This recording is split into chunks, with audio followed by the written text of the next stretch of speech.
Buongiorno a tutti.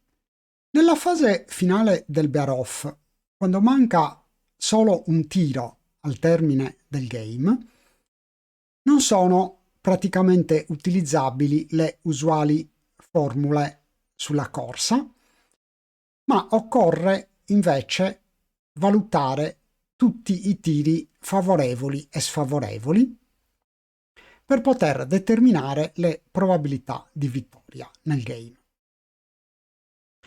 Ci aiuta in questo caso una formula che ho presentato nel video che vedete nella scheda in alto a destra e in descrizione.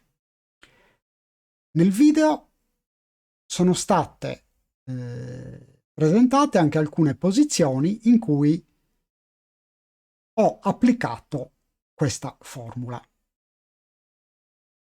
Ieri, osservando la partita tra Andrea Garau con le pedine blu e Alfonso Sara con le pedine bianche, è capitata una posizione proprio di questo tipo. Andrea è in vantaggio per 9-4 e ha il cubo a 2 in mano. Deve decidere se ricubare a 4. Ovviamente la sua posizione è nettamente vantaggiosa, ma col cubo a 4 si espone a un ricubo a 8. Io sono stato molto superficiale e ho valutato che le possibilità di vittoria di Alfonso del bianco fossero estremamente ridotte, per cui mi è sembrato che fosse un double pass. Per pigrizia non ho fatto alcun calcolo, ma poi successivamente invece ho provato proprio come esempio ad applicare la formula in questione. Vi ricordo questa formula. La formula serve appunto per calcolare le probabilità di vittoria del giocatore non al tiro. Formula è data da n1 per n2 diviso 13, dove n1 sono i tiri sfortunati del giocatore al tiro, quindi i tiri che non gli consentono di uscire immediatamente con tutte le pedine, ed n2 invece sono i tiri fortunati del secondo giocatore non al tiro, e sono i tiri che invece gli consentono di uscire subito con tutte le pedine.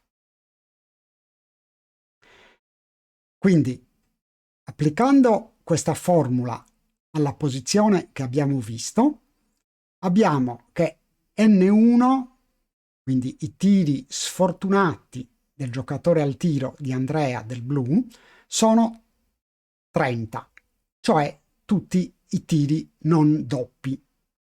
Chiaramente porta fuori le 4 pedine con un qualunque dado doppio. Quindi n1 uguale 30.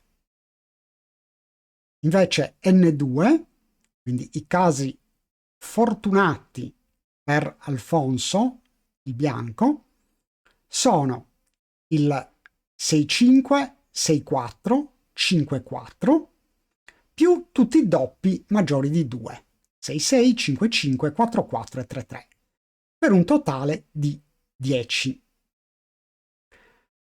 Quindi le probabilità di vittoria del giocatore non al tiro, il bianco, Alfonso, sono date dal prodotto di 30 per 10 diviso per 13. Quindi 300 diviso 13 sostanzialmente di poco superiore al 23%. Vedete che XG conferma in pieno questa stima. Allora, l'azione di cubo conseguente, in caso di money game, è un double pass. Sembrerebbe strano che col più del 23% il bianco debba passare, ma in realtà questa è una situazione di dead cube, cioè il bianco non ha possibilità di ricubare e quindi il take point sarebbe del 25%. Quindi double pass. Ovviamente invece nella situazione di punteggio in cui ci troviamo nel match, il redouble sarebbe un grosso errore, perché Alfonso potrebbe portare il cubo a 8 e quindi il 23% di possibilità di vittoria è elevatissimo.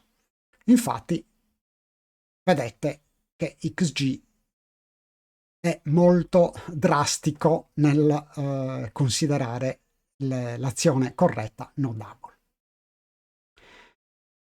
Allora, per concludere, vi suggerisco di guardarvi attentamente il video che è riportato in descrizione e di provare a utilizzare la formula, che potrebbe tornarvi molto, ma molto utile in partita. Vi ringrazio dell'attenzione e arrivederci alla prossima.